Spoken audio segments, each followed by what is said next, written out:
काल आपण जो मुद्दा पाहत होतो किंवा ज्या एकूण विषयाचा विचार करत होतो तो म्हणजे या पूर्ण योगामध्ये काही मूलभूत आवश्यकता, पायाभूत अशा आवश्यकता की ज्याच्यावरती हा सगळा पूर्ण योग अवलंबून आहे, या योगाचं यश अवलंबून आहे. म्हणजे जे कोणी साधक पूर्ण योगाची साधना करतात त्यांनी काय केलं पाहिजे याविषयी जे काही श्री अरविंदांनी विचार मांडलेले आहेत, ज्याला ते म्हणतात बेसिस ऑफ योग. आणि ते जे बेसिस म्हणजे ते त्याचा आधार, पायाभूत आधार या पूर्ण योगाचा, त्याचा विचार आपण करतो. त्यातले काही 1, 2, 3 मुद्दे राहिलेले आहेत आणि ते आज मी पूर्ण करते आहे. काल माझ्या कल्पनेप्रमाणे आपण इथपर्यंत आलो होतो की ज्याला पेशन्स आणि पर्सिव्हरन्स असं म्हणतात, इथपर्यंत आलो होतो की चिकाटीने प्रयत्न करणं, कोणतीही परिस्थिती कितीही अडचणी आल्या, किती अपयश जरी येतंय असं जाणवायला लागलं तरी सुद्धा चिकाटी सोडायची नाही, आपला प्रयत्न सोडायचा नाही.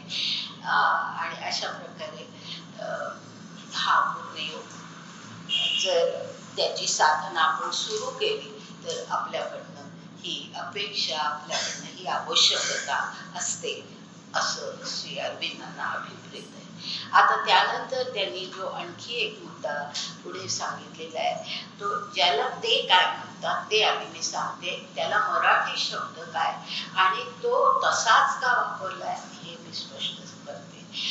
जो त्यांनी शब्द वापरलेला आहे तो म्हणजे सिन्सिरिटी. सिन्सिअर असणं, सिन्सिरिटी. आता सिन्सिअर किंवा सिन्सिरिटी ह्याचा आपण सर्वसाधारणपणे त्याचा अर्थ आपण प्रामाणिकपणा असा घेतो, बरोबर आहे.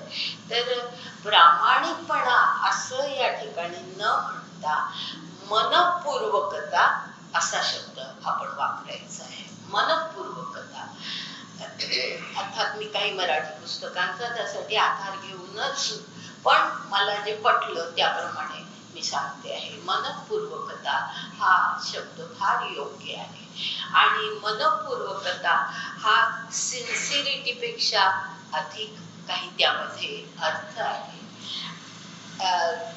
म्हणजे केवळ कुठली गोष्ट करत असताना आपण प्रामाणिक असणं हा भाग फार वेगळा आहे, परंतु कुठलीही गोष्ट करत असताना आपण सगळं आपलं तन मन धन ज्याला अर्पण करतो ती मनपूर्वकता असते आणि ती मनपूर्वकता ह्या पूर्ण योगाच्या साधनेमध्ये अत्यंत आवश्यक आहे असं त्यांनी सांगितलेलं आहे. आता ही मनपूर्वकता कोणत्या बाबतीमध्ये, तर तेही आपण स्पष्ट करायला पाहिजे. आणि ते म्हणजे ईश्वराच्या बाबतीमध्ये जी काही एक म्हणजे त्या ईश्वराच्या कार्याचं आपण साधन व्हावं, हे मी पहिल्यापासून स्पष्ट करत आले की ह्या पूर्ण योगामध्ये अशी काही कल्पना नाहीये की आपल्याला ईश्वर प्राप्ती होऊ दे, मोक्ष प्राप्ती होऊ दे, इथपर्यंत असा सर्वसाधारणपणे जो काही एक अध्यात्मामध्ये मार्ग असतो तो इथे नाहीये. या ठिकाणी काय आहे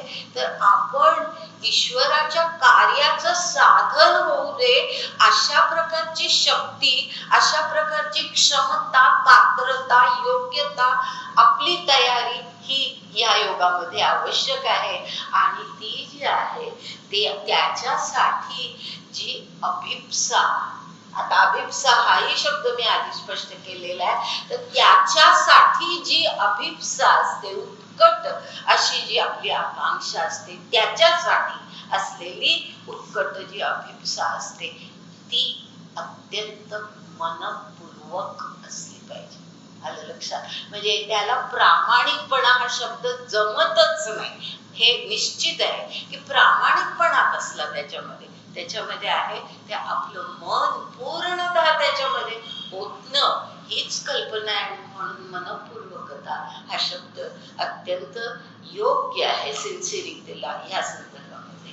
म्हणजे ह्याचा अर्थच असा की जीवनामध्ये आपल्या सामान्य जीवनामध्ये इतर ज्या काही आशा आकांक्षा मागण्या जे काही आपल्याला एक सामान्य जीवनामध्ये हवं असतं आणि आपल्या त्याच्यासाठी जो सगळा प्रयत्न चाललेला असतो ते सगळं दूर सारून केवळ त्या ईश्वराचं स्वरूप आपल्याला प्राप्त व्हावं. बरोबर आहे ना? तेच आपण पहिल्यापासून पाहत आलोय की ह्याचाही अर्थ काय, म्हणजे सत्य चेतना याचा अर्थ काय मी स्पष्ट केलाय. तर त्या सत्य चेतना ट्रुथ कॉन्शियसनेस याचा सुद्धा अर्थ असाच आहे की ईश्वर जसा स्वतःला जाणतो आणि स्वतःच्या प्रकटीकरणाला जाणतो, म्हणजे ह्या जगामध्ये ईश्वर कणाकणामध्ये कसा भरलेला आहे, प्रत्येक घटनेमध्ये तो कसा कार्यरत आहे, हे जे ईश्वराचं स्वरूप आहे, जे ईश्वराला माहित आहे त्याचं स्वरूप ते आपल्याला माहिती होणं ही फार वेगळी कल्पना आहे की आपल्याला ईश्वराचं असं स्वरूप, म्हणजे आपल्या डोळ्यासमोर ईश्वर म्हटलं की निर्गुण ब्रह्म म्हटल्यानंतर तर खरोखरच म्हणजे काय असा प्रश्न अनेकांच्या डोळ्यासमोर येतो आणि सगुण ब्रह्म म्हणजे काहीतरी मूर्ती वगैरे ह्याच कल्पना डोळ्यासमोर असतात. त्यापेक्षा ही किती वेगळी कल्पना आहे. तर ईश्वराचं जे खरं स्वरूप आहे, जे भगवद्गीतेमध्ये श्रीकृष्णाने अर्जुनाला सांगितलेलं आहे की माझं काय स्वरूप आहे, संपूर्ण गीताच मुळी त्याच्या या विषयावरती आधारित आहे. तर असं जे ईश्वराचं स्वरूप ते तसं स्वरूप आणि अर्थातच त्याच्याबरोबर आपलंही खरं स्वरूप की आपण कोण आहोत, मी कोण आहे, म्हणजे आपली जी जाणीव आपल्याबद्दलची असते की मी कोण आहे असं आपल्याला कोणी विचारलं तर आपण सर्वसाधारण जे काही सांगतो ती आपली सामान्य जाणीव असते. त्यापेक्षा जी अत्यंत उच्च अशी जाणीव की मी त्या ईश्वराचा अंश आहे, या पलीकडे माझं काही दुसरं स्थानच नाही, तो आत्मा म्हणजेच मी. आत्मा, आत्म्याचं ज्ञान होणं किंवा आत्मा आपल्याला आत्मा कळणं याचा अर्थच तो आहे की आपलं खरं स्वरूप आपल्याला कळणं.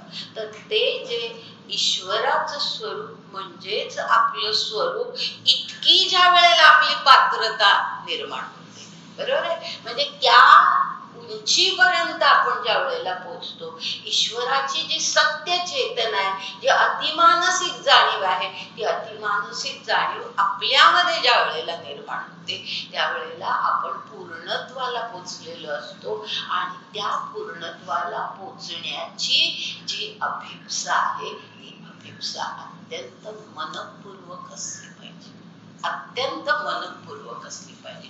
त्यामध्ये दुसऱ्या कुठल्याही आशा आकांक्षा ईश्वराला दुसरं काहीही मागायचं नाहीये, फक्त एवढंच मागायचंय की ते स्वरूप माझ्यामध्ये येऊ दे, मी तसंच होऊ दे आणि तुझं जे कार्य आहे ते मला माझं कार्य वाटलं पाहिजे, हे ईश्वराचं कार्य आहे असा भाव सुद्धा केला पाहिजे, ते माझंच कार्य आहे, म्हणजे ईश्वराच्या कार्याचा आपण साधन आहोत याही आणखीन पलीकडचा भाव म्हणजे हा भाव की ते कार्यच मुळी माझं आहे.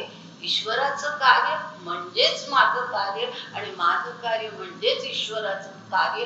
इतकं ज्या वेळेला याला म्हणतात खरी एकात्मता. ह्या एकात्मतेसाठी जी अभिप्सा असते, त्यासाठी जो प्रयत्न असतो, त्यासाठी जी चिकाटी असते माणसाच्या प्रयत्नामध्ये, त्या ती सर्व मनपूर्वक असली पाहिजे असा या मनपूर्वकतेचा अर्थ आहे. आता त्यानंतर सिन्सिरिटी हा शब्द आपल्याला कळला, मनपूर्वकता. आता त्याच्या पुढे आपण जातो आणि त्याच्या पुढे श्री अरविंदांनी जे वापरलेले शब्द आहेत ते मी तसेच सांगते आहे आणि त्यानंतर त्याला मराठी शब्द काय वापरले जातात ते सांगते आणि त्या सगळ्याचं नंतर स्पष्टीकरण करते. आता हे जे पुढे आहे म्हणजे काय आपल्यामध्ये काय आवश्यक आहे हे सांगत असताना त्यांनी 4 शब्द वापरलेले आहेत.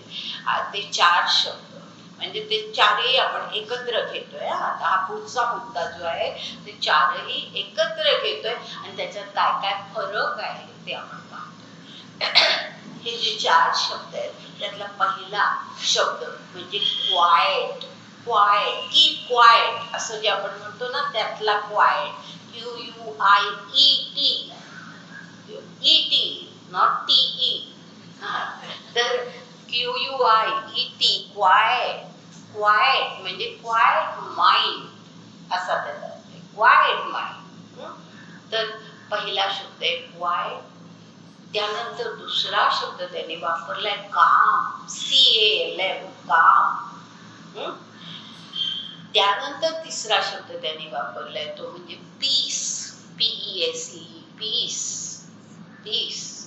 आणि त्यानंतर चौथं ते जे म्हणतात ते म्हणजे सायलन्स. सायलन्स म्हणजे peace of mind, quite mind, calm mind, silent mind, असं सगळं मन आपलं कसं असू दे याबद्दल त्यांनी हे चार शब्द वापरलेले आहेत. आता या चार शब्दांना मराठी जे शब्द वापरले जातात ते आपण पाहतोय आणि मग त्याचं मी स्पष्टीकरण करेन. पहिला जो क्वाएट हा जो शब्द आहे त्याला अचंचलता असं म्हटलेलं आहे. म्हणजे मराठी पुस्तकं तेवढ्यासाठी पाहून मी हे शब्द सांगते. अचंचलता. त्यानंतर काम ह्याला स्थिरता असा शब्द आहे. स्थिरता. त्यानंतर तिसरं पीस म्हणजे शांती. शांती. आणि चौथं सायलन्स म्हणजे सायलन्स ऑफ द माइंड ह्याचा अर्थ मराठीमध्ये त्याला शब्द वापरलाय. नीट लक्षात घ्या. त्याचं स्पष्टीकरण मी पुढे करते. त्याला म्हटलेलं आहे निश्चल नीरवता. निश्चल नीरवता. निश्चल नीरवता असे शब्द ह्याला वापरलेले आहेत. आता ह्या सगळ्याचं थोडं स्पष्टीकरण आपण करणार आहोत की ह्याच्यामध्ये काय काय अर्थ आहे हे ह्या चारी शब्दांचे. आता हे जे चार शब्द आपण नुसते असे विचारात घेतले, quite, quite mind, calm mind, त्यानंतर पीसफुल माइंड आणि त्यानंतर सायलेंट माइंड, असे आपण चार शब्द जर एकत्र विचारात घेतले तर असं वाटतं की अरे हे समानार्थी आहे असं वाटतं ना. काय ह्याच्यामध्ये काय फरक आहे? सायलेंट काय, क्वाइट काय, हे सगळं आपल्याला एकच आहे असं वाटतं. परंतु ह्या प्रत्येक शब्दाच्या अर्थाच्या छटा, शेड्स ज्याला म्हणतो ना, जशा रंगाच्या शेड्स असतात तशा अर्थाच्या शेड्स असतात. तर ह्या प्रत्येक शब्दाच्या अर्थाच्या छटा वेगवेगळ्या आहेत. थोडा थोडा त्यामध्ये फरक आहे आणि तो कसा फरक आहे तो आपल्याला पाहायचा आहे. आणि पहिलं म्हणजे क्वाइट माइंड, मनाची अचंचलता. अचंचलता. आता ही जी परिस्थिती असते त्यामध्ये माणसाचं मन कसं असतं म्हणजे साधकाचं, हे साधकाच्या बाबतीत आहे. जो साधना करतोय आहे त्याच्याच बाबतीत हे सगळं लागू होतं. एरवी माणूस हे सगळं फारच कठीण असतं साध्या सामान्य माणसाला. जो माणूस ही साधना ही करण्याचा प्रयत्न करतोय त्याच्या बाबतीत आपण बोलतोय. आणि ही स्थिती जी असते क्वाइट माइंड ती अशा प्रकारची असते की म्हणजे क्वाइट माइंड जो ठेवतो तो काय कसा असतो तर त्याची अशी एक धारणा असते मनाची की विचार येतात जातात. लक्षात घ्या. म्हणजे हे मी मुद्दाम सांगते की हे सगळं ध्यानाच्या बाबतीत सुद्धा खूप महत्वाचं आहे. तर त्याही दृष्टीने आपण ह्याचा विचार करायला पाहिजे. तर विचार येतात जातात.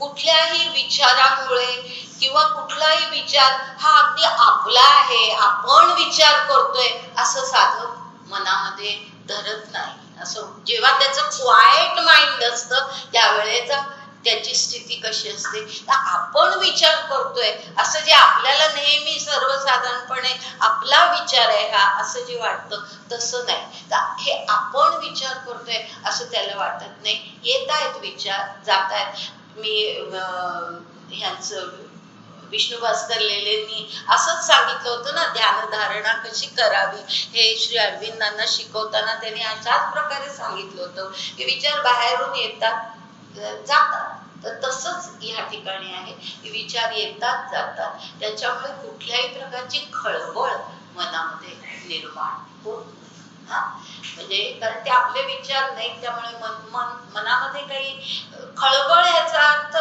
खूप चांगलं वाटणं ही सुद्धा खळबळ असते. बरोबर आहे की एखादी खूप आनंदाची गोष्ट, आनंदाचा काहीतरी विचार, आपली कोणीतरी खूप स्तुती केली आहे आणि तो विचार जरी मनात आला तरी कुठेतरी आपल्याला आनंदाने एक खळबळ निर्माण होते. तर खळबळ याचा अर्थ नेहमी दुःख असंच नव्हे, कुठल्याही विचारामुळे खळबळ निर्माण होत नाही. आणि असा तो माणूस, असा तो जो साधक असतो, त्यामुळे त्याच्या मनामध्ये खळबळ निर्माण होत नाही. म्हणून ही मनाची अचंचलता, अचंचलता याला म्हटलेलं आहे. अचंचलता, क्वाइट माइंड असे याचा अर्थ, म्हणजे क्वाइट माइंडचा अर्थ असा की खळबळ नाही, काही नाही. येतात विचार, माहिती आहे की विचार येतात जातात, फारसा त्या बाबतीमध्ये कोणी पुढे हे करत नाही, त्याच्यावरतीच केंद्रीभूत आपलं लक्ष करत नाही. तर अशा प्रकारे ही एक अचंचलता हा मनाचा एक आपली अवस्था साधकाच्या मनाची. म्हणजे हे असं असलं पाहिजे, असं असलं पाहिजे साधकाने. त्यानंतर दुसरं जे आहे ते स्थिरता. स्थिरता म्हणजे काम, ज्याला म्हटलंय काम, काम म्हणजे माइंड काम असणं. आता आपण नेहमी काम, क्वाइट हे सगळे एका अर्थी घेतो, पण या ठिकाणी लक्षात घ्यायचंय की मी मगाशी सांगितलं तर त्याप्रमाणे अर्थाच्या शेड्स, छटा वेगवेगळ्या आहेत. आणि त्या ह्याच्यामध्ये काय आहे की विचार जे काही येतात ते पुन्हा तशीच कल्पना आहे की बाहेरून येतात विचार आणि ते बाहेरच्या बाहेर जातात. म्हणजे आपण त्यांना फारसं मनामध्ये स्थैर्य स्थिर करायचंच नाही, त्या विचारांना आपल्या मनामध्ये फारसं स्थानच द्यायचं नाही. ते येतात जातात. जसे पक्षाचा थवा कुठेतरी फांदीवरती बसतो, तिथून उडतो, पुढे जातो, त्याप्रमाणे विचार येतात जातात, अशी कल्पना आहे. म्हणजे अगदी वरवरची ही सगळी हालचाल असते. पण ह्या आधी जे आपण पाहिलं क्वाइट माइंड आणि काम माइंड, ह्याच्यामध्ये फरक असा की ह्यामध्ये केवळ खळबळ निर्माण होत नाही एवढंच नव्हे, तर मन ज्याला म्हणतात निर्विघ्न असतं. निर्विघ्न म्हणजे कशाचा त्रास होत नाही. नुसती खळबळच नव्हे, पहिल्या क्वाइट माइंड मध्ये माणसाच्या मनामध्ये खळबळ निर्माण होत नाही. यामध्ये काय होतं की खळबळ तर नाहीच, पण त्रास करून घ्यायचाच नाही कुठल्याही विचाराचा. अगदी त्रासदायक विचार असला तरी सुद्धा त्याचा त्रास त्या माणसाला, त्या साधकाला त्याचा त्रास होत नाही. तो असा, ज्याला ट्रँक्विल असं म्हणतात, एरवी ट्रँक्विलायझर देतात ना, म्हणजे तुमच्या मनाला एकदम शांत करतात. तो हाच, तीच परिस्थिती की घडलेल्या असतात काहीतरी घटना आणि ते विचार येतात मनामध्ये, पण त्या घटनांमुळे त्रास करून घ्यायचा नाही, इतकी स्थिती. म्हणजे नुसती खळबळच नव्हे तर त्रासच करून घ्यायचा नाही काही घडलं तरी, अशी जी स्थिती असते त्याला काम ऑफ द माइंड म्हणजे स्थिर माइंड, स्थिर मन असं म्हटलेलं आहे. आता त्यानंतर पुढे शांती, आपलं म्हणजे पीस हा जो शब्द आहे, पीस, ज्याला शांती असं मी म्हटलं, ही या आधीची जी मनाची स्थिरता आहे त्या स्थिरतेपेक्षा अधिक पॉझिटिव्ह, अधिक सकारात्मक अशी मनाची स्थिती असते. सकारात्मक ज्याला म्हणतात, पॉझिटिव्ह, अधिक पॉझिटिव्ह असते. म्हणजे कुठल्या घटना घडतात, स्थिर मनामध्ये काय होतं की त्रास होत नाही इथपर्यंत असतं. आता त्याच्यापेक्षा पॉझिटिव्ह, म्हणजे ही दुसरी अवस्था सुद्धा पहिल्यापेक्षा पॉझिटिव्ह आहे, त्रास न होणं. पण त्याच्याही पेक्षा अधिक पॉझिटिव्ह ही तिसरी अवस्था श्री अरविंदांनी सांगितली, पीसफुल माइंड. कशाला म्हणायचं? शांत मन कशाला म्हणायचं? तर त्रास तर होतच नाही कुठल्याही विचारांचा, पण एवढंच नाही तर मन अत्यंत आनंदी, समाधानी, कुठल्याही परिस्थितीमध्ये आपलं मन अत्यंत आनंदी, समाधानी ज्या वेळेला साधकाचं असतं तेव्हा त्याला पीसफुल माइंड म्हणतात. हे फार कठीण आहे. ही परिस्थिती बाहेर काही घडत असतं, घटना घडत असतात, पण तरी सुद्धा आपल्या मनातलं जी एक आनंदमय स्थिती आहे, जी ईश्वराची आहे, ती आपल्यामध्ये आलेली आहे. आणि ती आनंदमय स्थिती, समाधानी स्थिती कायम ठेवायची, ही आणखी पॉझिटिव्ह अशी स्टेज असते. आणि त्यामुळे कुठल्याही अर्थातच मग असा जो माणूस असतो त्याच्या मनामध्ये काय असतं की कुठल्याही प्रकारच्या वासना, कुठल्याही प्रकारच्या उर्मी या कधी निर्माण होत नाही. शांत समाधानी असं तो असतो. म्हणजे कुठल्याच वासना, म्हणजे अर्थात माणूस आहे हे लक्षात घ्या की साधक हा सुद्धा माणूस आहे.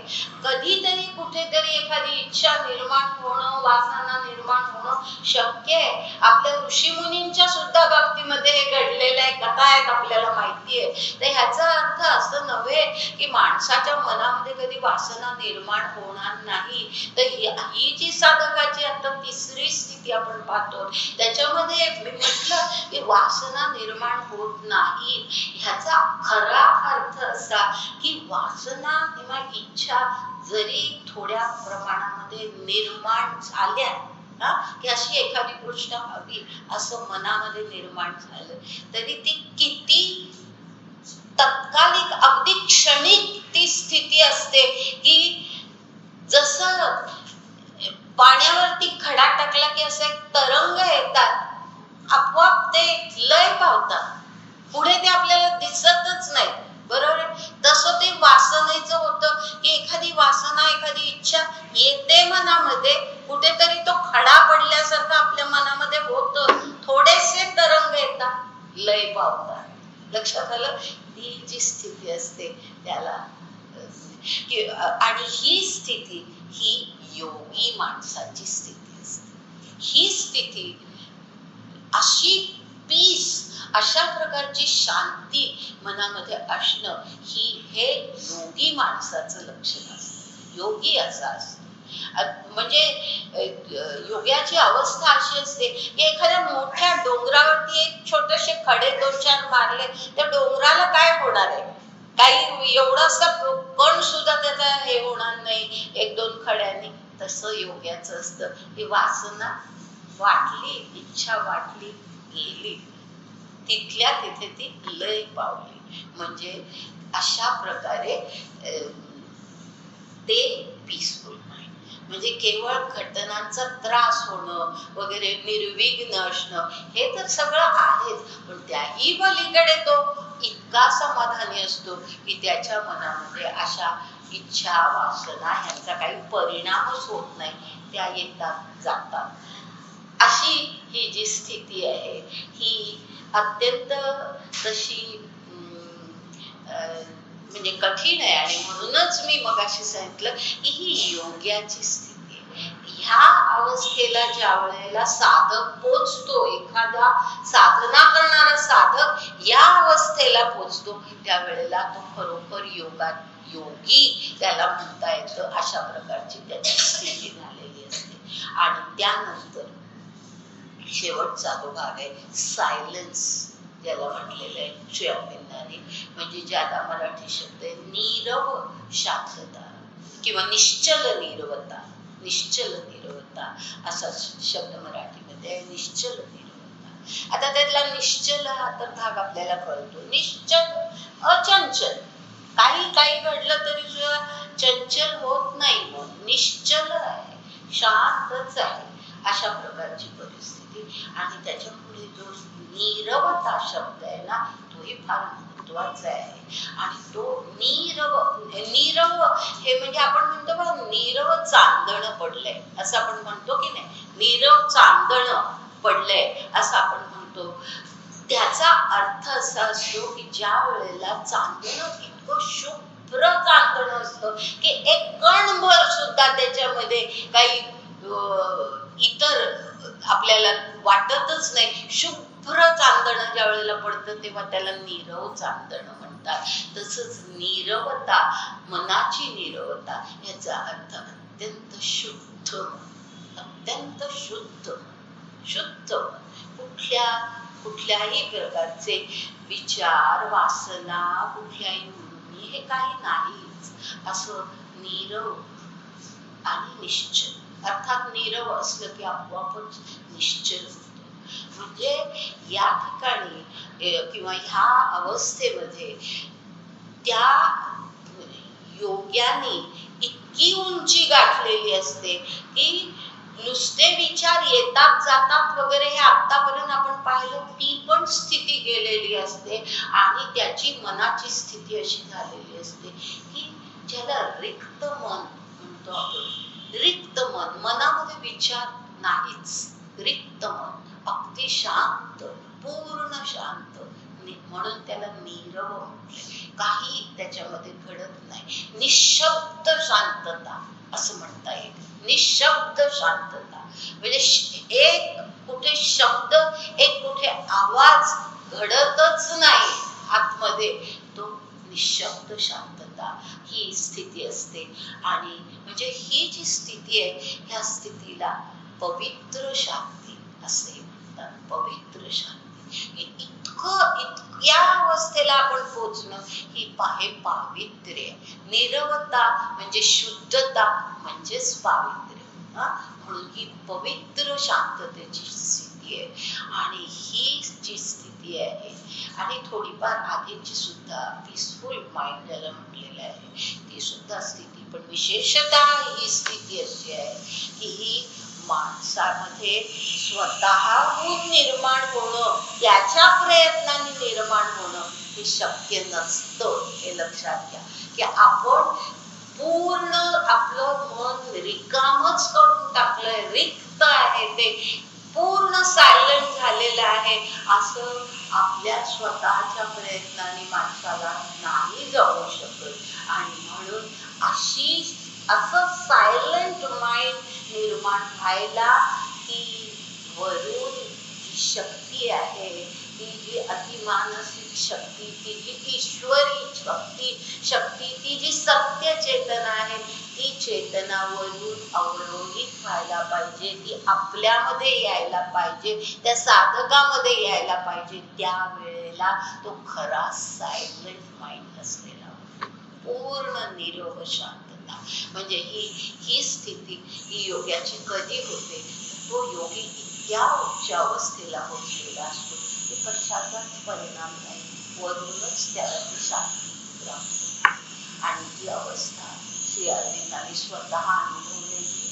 श्री अरविंद अलीपूरच्या, मी तुम्हाला अलीपूरच्या त्यांच्या जेलमधले अनेक अनुभव सांगितले, त्यातला हा फार महत्वाचा, आणखी कदाचित मी उल्लेख केला नसेल, हा एक फार महत्वाचा त्यांचा अनुभव होता की त्यांनी असं म्हटलेलं आहे त्यांच्या त्या डायरीमध्ये की ज्या वेळेला मला ईश्वराने सांगितलं की मी म्हणजे त्यांनी ईश्वराला प्रश्न केला होता की मला इथे तुरुंगात का टाकलेला आहेस तू, मला तुझी सुरक्षा प्राप्त होईल असं मला सतत वाटत होतं, कारण मला माझं देशकार्य करायचंय आणि मी इथे तुरुंगात कसा.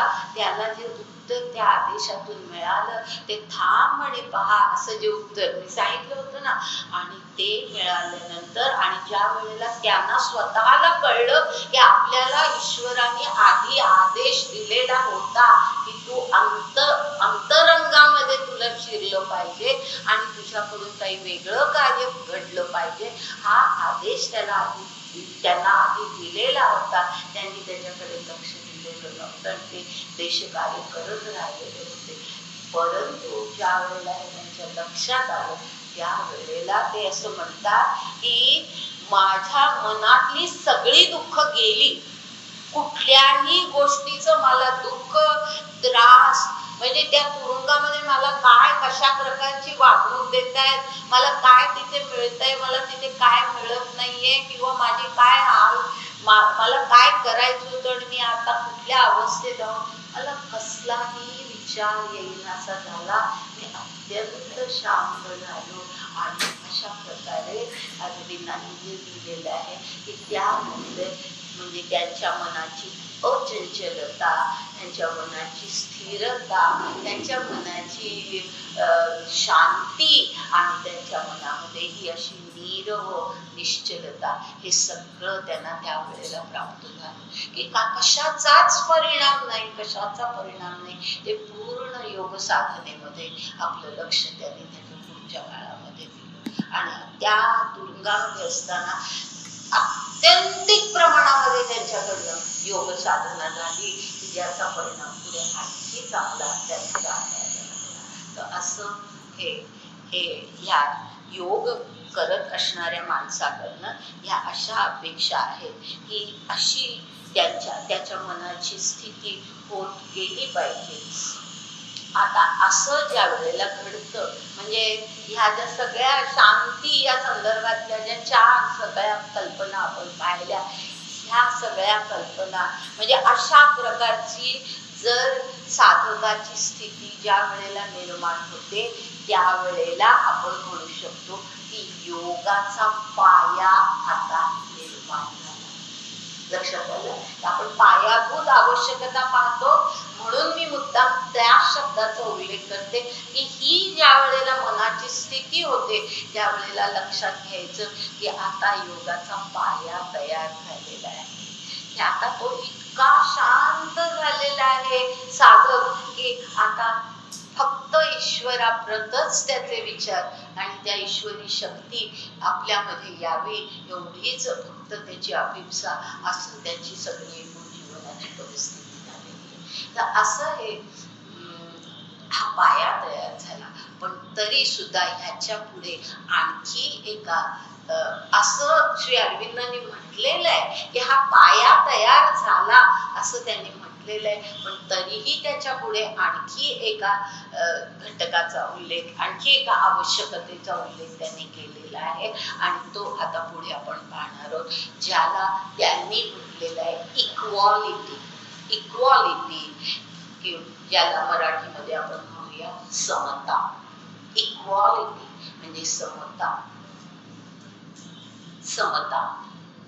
आणि समता म्हणजे काय हे नीट समजावून घ्या, कारण समता या संकल्पनेवरती श्री अरविंदांनी इतकं लेखन केलेलं आहे की खरोखर त्याच्यावरती एक व्याख्यान सत्र आपण हे करू शकू इतकं आहे.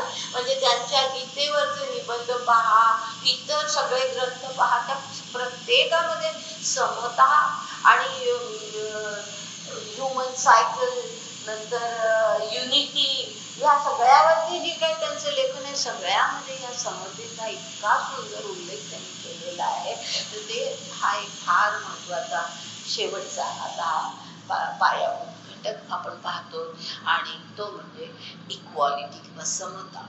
आता ह्याचा अर्थ काय? समता म्हणजे काय? समता ह्याचा अर्थ आपण खूप वेळेला फक्त फार मर्यादित घेतो, बरोबर आहे की समता म्हणजे माणसामधली समता इथपर्यंतच आपण जातो.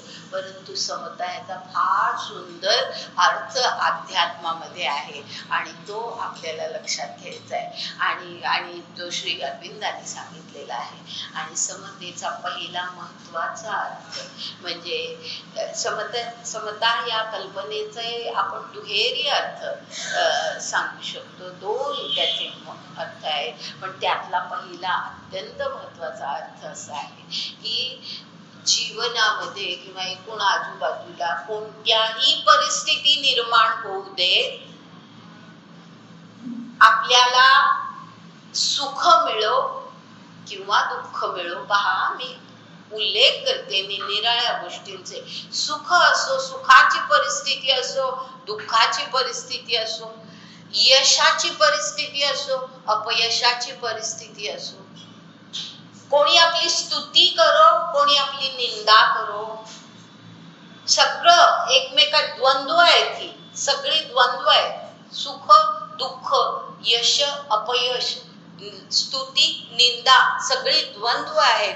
आणि ही अशी कोणतीही अशी द्वंद्वात्मक परिस्थिती निर्माण होऊ दे आपल्या आयुष्यात, तरी सुद्धा आपलं मन जे आता मी सांगितलं की जे स्थिर असलं पाहिजे, ते अचंचल असलं पाहिजे, ते पीसफुल असलं म्हणजे शांत असलं पाहिजे आणि निश्चल नीरव असलं पाहिजे. सगळ्या परिस्थितीमध्ये आपण दुसरा अधिक सोप्या शब्दामध्ये किंवा दुसऱ्या शब्दामध्ये तेच सांगते की असं काही द्वंद्वात्मक परिस्थिती असू दे, आपण ह्या सगळ्या परिस्थितींमध्ये समतोल वृत्ती ठेवणं म्हणजे समतोल बॅलन्स आपला कुठेही गेला नाही पाहिजे. दुःखाने आपण खचता कामा नये, सुखाने आपण नाचता कामा नये. आणि आपण तेच करतो सामान्य माणसं, की एवढंच काही मिळालं की आपण काहीतरी प्रचंड मोठं आपल्या आयुष्यामध्ये घडलं अशा प्रकारे आपण त्या, आणि हे का घडू नये, का करू नये, ह्याच्या मागे कारण असे की ह्या सगळ्या सुखाच्या सुद्धा परिस्थितीत सुख सुद्धा सहन करता येत नाही माणसाला. तो इतका काही उतावळा करतो सुखाच्या परिस्थितीमध्ये आणि दुःखाच्याही परिस्थितीमध्ये तो इतका खचून जातो की त्या परिस्थितीमध्ये कोणतेही नको ते निर्णय अविचाराने घेतले जातात आणि ती परिस्थिती कधी निर्माण होणे. म्हणून समतोल अत्यंत आवश्यक. समतोल हा का आवश्यक आहे? ह्याच्यासाठी की आपण इतके त्या ह्याच्यामध्ये, त्या परिस्थितीमध्ये इतके काही इन्व्हॉल्व होतो आणि त्याच्यामुळे आपण वाटेल ते निर्णय घेतो. म्हणजे आपल्या महाभारताचं पटकन एक उदाहरण देते, मला या आठवणी होतात आणि राहवत नाही म्हणून सांगावं असं वाटतं. महाभारतातलं फार सुंदर उदाहरण, तुम्हाला महाभारत माहीत असेल असं मी गृहीत धरते. महाभारतातली एक घटना अशी आहे की अभिमन्यूचा वध झाला. बरोबर आहे, अभिमन्यूचा वध झालेला ह्याला अर्जुनाला जेव्हा कळलं, त्यावेळेला अर्जुनाची जी स्थिती झाली ती पूर्ण तोल त्यांनी घालवलेला होता. त्याचा तोल सुटला, याला म्हणतात की जे मी आता म्हटलं समतोल असलं पाहिजे, त्याच्या बरोबर उलट परिस्थिती अर्जुनाची झाली. त्याचा तोल सुटला आणि म्हणून तुम्हाला माहिती असेल ती कथा सगळी की त्यांनी लगेच निर्णय घेतला. जे मी आता म्हटलं की आपण काही निर्णय घेतो त्या परिस्थितीत, तसा अर्जुनाने असा निर्णय घेतला, माहितीये ना, जयद्रथ वध, की उद्या सूर्यास्ताच्या आत जयद्रथाचा वध झालाच पाहिजे, नाही तर मी अग्नीमध्ये प्रवेश करीन.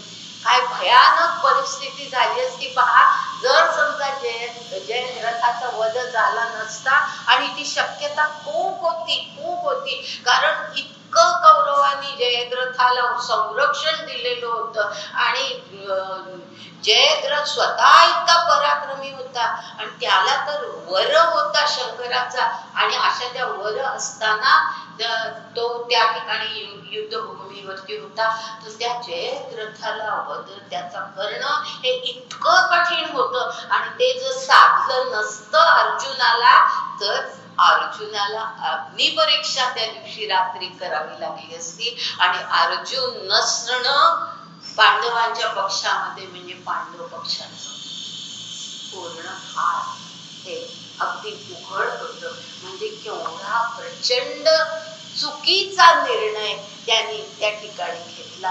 अर्थात भगवंतानी त्याला सर्व प्रकारे सांभाळून घेतलं. सगळ्या कथेमध्ये जात नाही, पण त्याला सर्व प्रकारे सांभाळून घेतलं आणि त्यातून शेवटी जयद्रथाला सूर्यास्ताच्या आत हा पहा सूर्य आणि हा पहा जयद्रथ अशा प्रकारे शेवटी जयद्रथाचा वध झाला. म्हणजे सांगण्याचा उद्देश फक्त एवढा आहे की ही कथा आपल्याला अशी आत पोचली पाहिजे की अशा परिस्थितीमध्ये आपण इतके चुकीचे निर्णय घेत असतो आणि म्हणून आपला समतोल ढळता कामा नये. परिस्थिती सुखाची असो दुःखाची असो, जय पराजय, स्तुती निंदा, स्तुतीने वाहवत जायचं नाही, निंदेने खचायचं नाही. काय क्षणिक दुःख झालं सोडून द्यायचं, त्याच्या पुढे जायचं, जीवन जगायचं आहे. तर हे जे सगळं आहे ते आपण लक्षात घ्यायचं आणि असा हा जो समतोल आहे कुठल्याही परिस्थितीमध्ये आपला हा समतोल ढळायला द्यायचा नाही. ही अत्यंत महत्वाची अशी परिस्थिती म्हणजे आवश्यकता असते आणि ती ह्या समता ह्याला श्री अरविंदांनी पूर्ण योगामध्ये अत्यंत महत्व दिलेलं आहे. आणि श्री अरविंदांनी जसं महत्व दिलंय तसं गीतेमध्ये सुद्धा, मी आता फक्त महाभारतातल्या त्या कथेचा उल्लेख केला, पण गीतेमध्ये सुद्धा ज्यांना गीता माहिती आहे त्यांच्या लक्षात येईल मी काय म्हणते ते, की गीतेमध्ये सुद्धा या समतेचा इतका सुंदर उल्लेख केलेला आहे. इतके काही सुंदर श्लोक तिथे आहेत. एका श्लोकाचा फक्त उल्लेख करते, सुख दुःखे समे कृत्वा लाभा लाभो जया जयो. लाभा लाभो जया जयो. पहा दोन कशा भिन्न परिस्थिती, द्वंद्वात्मक, सुख दुःख काही घडू दे, लाभ होऊ दे किंवा हानी होऊ दे, जय होऊ दे किंवा पराजय होऊ दे, काही होऊ दे, अर्जुनाला असं सांगितलेलं आहे की तू त्या सगळ्या परिस्थितीमध्ये आपल्या मनाचा तोल ढळायला देऊ नकोस, तू समतोल वृत्ती ठेव. हे भगवंतानी अर्जुनाला दिलेला जो सगळा उपदेश आहे त्यातला एक अत्यंत महत्वाचा उपदेश आहे. आणि म्हणून जर गीतेमध्ये योगाची व्याख्याच जी केलेली आहे ना, ती योगाची व्याख्याच एक दोन तीन व्याख्या आहेत योगाच्या, त्यातली एक व्याख्याच अशी आहे, समत्वम योग उच्यते असं म्हटलेलं आहे. समत्वालाच योग म्हणतात. आलं लक्षात? समत्वम योग उच्यते म्हणजे समत्वालाच योग म्हणतात असं गीतेमध्ये म्हटलंय. योग म्हणजे काय, योगाची व्याख्या काय, तर योगाची व्याख्या म्हणजे समता असं गीतेने म्हटलेलं आहे. याचा अर्थ जसा की समतेला केवढं प्राधान्य गीतेमध्ये दिलंय. आणि गीतेचा मी आधीच सांगितलं तुम्हाला, गीतेचा खूप प्रभाव श्री अरविंदांवर आहे. आणि अर्थात केवळ गीतेमध्ये सांगितलंय तिथपर्यंत ते राहिले नाही, त्यापुढे त्यांनी खूप आणखी अत्यंत प्रगत असे विचार पुढे मांडले. परंतु समता हा गीतेतला भाग त्यांनी निश्चित आवश्यक मानला आणि त्याच्या पूर्ण योगामध्ये त्याला खूप महत्व दिलेलं आहे की पूर्ण योग ज्यांना करायचा आहे त्या साधकाची वृत्ती कशी असली पाहिजे, तर ती अशी समतेची असली पाहिजे. त्याला त्याच्या मनाचा तोल कधी ढळता कामा नये. आणि त्याचबरोबर या समतेचा दुसरा एक अर्थ आहे आणि तोही अत्यंत महत्वाचा आहे. आणि तो असा की कोणतीही व्यक्ती, कोणतीही परिस्थिती, कोणताही भूत मात्र या कशाही बद्दल मनामध्ये पूर्वग्रह न बाळगता, लक्षात आहे, पूर्वग्रह, कुठल्याही प्रकारचे पूर्वग्रह न बाळगता कोणालाही आपण अन्यायी वागणूक देता कामा नये. अन्यायी वागणूक देता कामा नये. केवळ आपल्या पूर्वग्रहांमुळे आपण दुसऱ्या कोणाला अन्यायी वागणूक देता कामा नये. जी समतेची कल्पना आपल्या समाजामध्ये स्थिर करण्याचा प्रयत्न आपण खरं म्हणजे करतो आहोत. तीच ही कल्पना आहे की कोणाही, सगळी माणसं समान आहेत आणि सगळे भूत मात्र त्या सगळ्यांमध्ये मुळे एकच आत्मा आहे आणि त्यामुळे एकच ईश्वराचा अंश आहे. त्यामुळे सगळे सम आहेत, सगळे समान आहेत. तर कोणाबद्दलही पूर्वग्रह न बाळगता त्यांना अन्यायी वागणूक अजिबात देता कामा नये. म्हणजे ही समता. आणि ह्याचाच दुसऱ्या प्रकारे हे दुसऱ्या शब्दामध्ये आपण असं सांगू शकू की समतेमुळेच ऐक्य, सामाजिक ऐक्य निर्माण होऊ शकतं. ज्या वेळेला समतेची वृत्ती आपल्यामध्ये असते, कोणालाही आपण अन्यायी वागणूक देणार नाही ही वृत्ती जेव्हा मनामध्ये असते, दृढ झालेली असते, त्यावेळेला आपोआप दुसरा माणूस म्हणजे मीच आहे असं आपल्याला वाटतं, त्याच्याकडे माझ्यात काही फरक नाही असं आपल्याला वाटतं. आणि त्यामुळे आपण आपल्यामध्ये ऐक्य निर्माण होतं. आणि हे ऐक्य हे संपूर्ण केवळ आपल्या देशात नव्हे, हे संपूर्ण मानव वंशामध्ये ही ऐक्याची भावना निर्माण व्हावी हा पूर्ण योगाचं उद्दिष्ट आहे. हे पूर्ण योगाचं उद्दिष्ट आहे. संपूर्ण मानव वंशामध्ये सगळ्यांना वाटलं पाहिजे. केवळ मानवता मानवता म्हणून त्याच्यावरती भाषण देणं आणि हा चांगला बोलला आणि तो प्रेसिडेंट असा बोलला आणि वगैरे वगैरे याच्यावरती कोणावर टीका करणं, कोणाला फासस्तुती करणं, हे सगळं सोडून आपण काय करतोय आपल्या स्वतःच्या वर्तनाचा आपण विचार करायचा. आणि आपण तो अमेरिकेतला असू दे, तो इंग्लंड मधला असू दे, तो चीन मधला असू दे, नाही तर कोणी असू दे, तो माणूस आहे, तो एक भूतमात्र आहे, आपल्या समानच तो आहे.